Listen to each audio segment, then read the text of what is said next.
ముఖ్యమంత్రి గారు మాట్లాడతారు. హలో సార్, నమస్కారం సార్.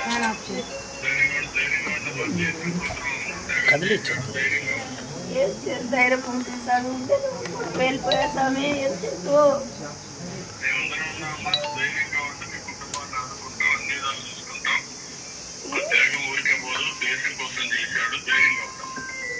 ధైర్యం ఉంటుంది స్వామి.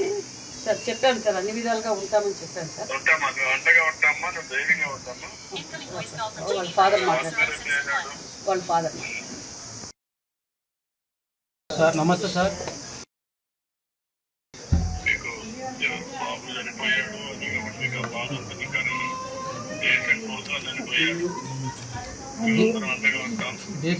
దేశం కోసం చనిపోయాడు సార్, కానీ మేము అనాథలు అయిపోతాం సార్. ఉండే కూడా సార్, ఇద్దరు ముగ్గురు అంటే ఇలా బాధపడిన సార్. ఏం చేయాలి?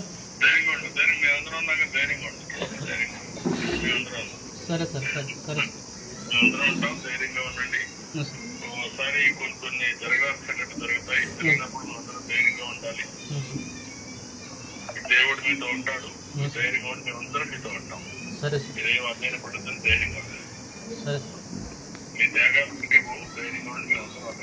సరే. ఏం అవసరమైనా మీరు నా దగ్గరికి రావచ్చు. ఏమ్మా మీతో రేపటి రోజు ఇక్కడికి మీ బాబాని కూడా ఇక్కడికే తీసుకొచ్చి అందరికీ ఇక్కడి నుంచే ఘనంగా ప్రభుత్వం లాంఛనాలతో చూపిస్తాం కదా. అమ్మా మేము ఎప్పుడు నీ వెంటే ఉంటాం.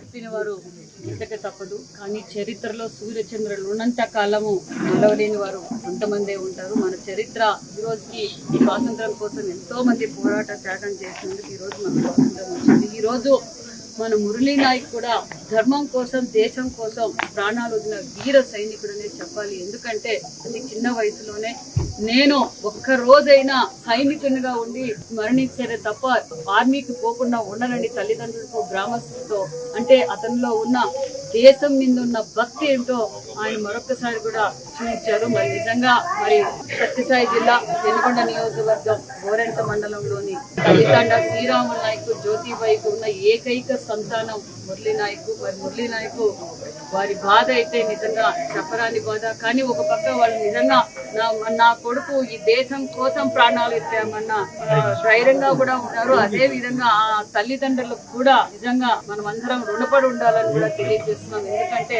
వారు చేసిన త్యాగం అంతా ఇలా కాదు. మరి ఇప్పుడు ముఖ్యమంత్రి గారు కూడా మాట్లాడి వారి తల్లిదండ్రులు పరామర్శించి వాళ్ళకి వెళ్ళలేలా కుటుంబానికి ఎప్పుడు అండగా ఉంటామని కూడా తెలియజేస్తూ, అంతేకాకుండా ఇది అందరూ స్ఫూర్తిగా తీసుకోవాలి. ఎందుకంటే దేశం కోసం ఆస్తులు, ప్రాణాలు వదలటానికి మనం అంతా సిద్ధంగా ఉండాలి. ఎందుకంటే ధర్మం కోసం ఈ రోజు మనం పోరాటం చేస్తున్నాం. ఒక పక్క నరేంద్ర మోడీ గారు కావచ్చు, ఒక పక్క మన ముఖ్యమంత్రి చంద్రబాబు నాయుడు గారు మన దేశం కోసం అన్ని వేళలా అన్ని శ్రమించడానికి మనం సిద్ధంగా ఉండాలని కూడా తెలియజేస్తూ, ఖచ్చితంగా పాకిస్తాన్ని భూస్థాపితం చేయబోతున్నామన్న విషయాన్ని కూడా మేము తెలియజేస్తాం. ఎందుకంటే ఈ రోజు మన న్యాయబద్ధమైన పోరాటం చేస్తున్నాం. మరి ఎంత కిరాతకంగా హత్యలు చేశారో మనం అందరం చూసాం. మరి ఇలాంటి వీర జవాన్ల మరణం వృధా కాదు. ఖచ్చితంగా మనం పాకిస్తాన్ తగ్గ బుద్ధి చెప్తామనే విషయం కూడా తెలియజేస్తూ, ముఖ్యమంత్రి గారు కూడా వారి తల్లిదండ్రులతో కూడా మాట్లాడారు, పరామర్శించారు, ధైర్యంగా ఉండమని కూడా చెప్పారు. అన్ని విధాల ఆ కుటుంబానికి రాష్ట్రం నుంచి కావాల్సిన సహకారం, కేంద్రం నుంచి రావాల్సిన సహకారం ఖచ్చితంగా ఉంటుంది. మరి ఈ రోజు నేను కూడా వారి కుటుంబానికి ఆసరాగా ఉండాలి. ఎందుకంటే వాళ్ళ కుటుంబ పోషణ మొత్తం ఆ అబ్బాయి మీదే ఆధారపడి ఉండేది. మరి అబ్బాయి కుటుంబ పోషణ ఇబ్బంది పడుతుందన్న ఉద్దేశంలో నేను కూడా ఒక 5 లక్షల రూపాయలు చెక్ కూడా అందజేశాను. ఖచ్చితంగా ఎల్లవేళలా ఆ కుటుంబానికి అండగా ఉంటామని కూడా తెలియజేస్తూ, జోహార్ మురళీ, జోహార్ మురళీ, జోహార్ మురళీ. పార్టీదేహానికి ఆల్రెడీ అధికారులతో కూడా మాట్లాడడం. రేపు మధ్యాహ్నానికంతా బెంగళూరుకు వస్తుంది. బెంగళూరు నుంచి ఇక్కడ తీసుకొచ్చి ఘనంగా నివాళులు అర్పిస్తాం.